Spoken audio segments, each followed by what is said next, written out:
আশেপাশে 1000 বিঘে জমিতে কোনো আবাদ হবে না, 1000 বিঘে জমি ক্ষতিগ্রস্ত হবে।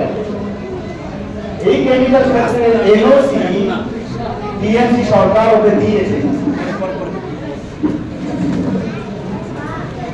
যদি বিজেপি আসে এনওসিটা ক্যান্সেল হবে না, যদি সাপোর্ট না দেয়।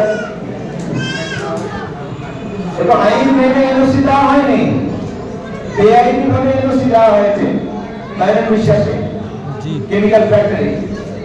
বেআইনি যে এনওসি দেওয়া হয়েছে, যদি বিজেপি ক্ষমতায় আসে তাহলে কি হবে? ওই এনওসি বাতিল হবে। তাহলে বাইরের বিশ্বাসের কাছে অবস্থান কি? ব্যবসা বাঁচাতে হলে কোথায় যেতে হবে? বিজেপিতে। কোন রাস্তা আছে ওর কাছে? আরে ভাই, তার ব্যবসা বাঁচানোর জন্য আপনারা তাকে আরো বাড়াতে চান না? আপনার সামগ্রীতে আজও স্বাধীনতার পরে একটাও কলেজ তৈরি হয়নি, একটা পলিটেকনিক্যাল কলেজ নেই, একটা গার্লস কলেজ নেই।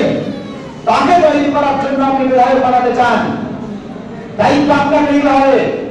এখানে যে তাপবিদ্যুৎ কেন্দ্র তৈরি হয়েছে, যে এখানকার বিধায়ক সে তাপবিদ্যুৎ কেন্দ্রের সভাপতি হয়, প্রেসিডেন্ট হয়। আজ পর্যন্ত যারা এখানে প্রেসিডেন্ট হয়েছে, এটাকে সুব্রত সাহা বহরমপুরের লোককে নিয়ে এসে এই পিডিএসসি এর চাকরি দিয়েছে, তাপবিদ্যুৎ কেন্দ্রের চাকরি দিয়েছে। এই বাইরন বিশ্বাস তার শামশেরগঞ্জ দুলিয়ালের লোকদের নিয়ে এসে পিডিএসসি এর চাকরি দিয়েছে।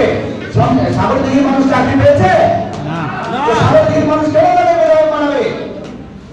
দেবে না, ভোট দেবে না।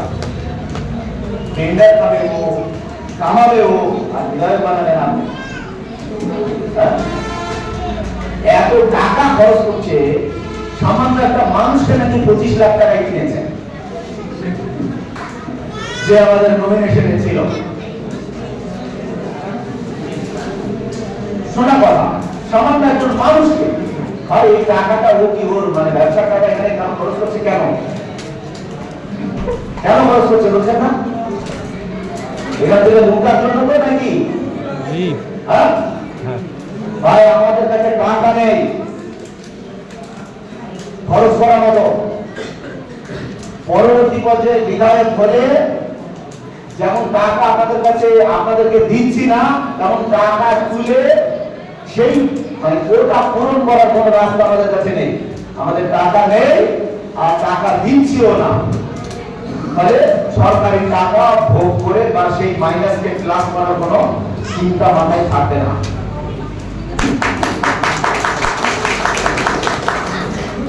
একটা বিধায়ক কত টাকা পায় কাজ করার জন্য? বছরে কত টাকা পায়? 7 লাখ টাকা পায়। তো 5 বছরে কত টাকা পায়? 3 কোটি টাকা পায়। আমি ধরে নিলাম 1 কোটি টাকা, 5 কোটি টাকা পাচ্ছে 5 বছরে। তো 5 বছরে 5 কোটি টাকা পাচ্ছে একটা বিধায়ক। একটা ইলেকশনে 5 কোটি টাকা খরচ করছে, সেই টাকাটাকে ওকে তুলতে হবে না? সে আপনার হয়ে কাজ করবে? মাথায় ঢুকে সাধারণ মানুষের দিন রাত আপনাদের জন্য যারা মেহনত করে, যারা আপনাদের কথা বলে, যারা আপনাদের জন্য কাজ করতে চায়, আপনারা তাদেরকে সুযোগ দিলেন না। আপনারা সুযোগ কাকে দেবেন? যে আপনাদেরকে কাঠে ফুকার মতো পুড়ে পুড়ে খাবে, যে পুড়ে পুড়ে খেতে চায়, আপনারা তাকে সুযোগ দিবেন। সুযোগ আমাদেরকে দেবেন না। যে আপনার জন্য গলা ফাটাবে, যে আপনার জন্য চিৎকার করবে, আপনি তাকে নেতা বানাবেন না। যার মুখ দিয়ে কথা বেরোয় না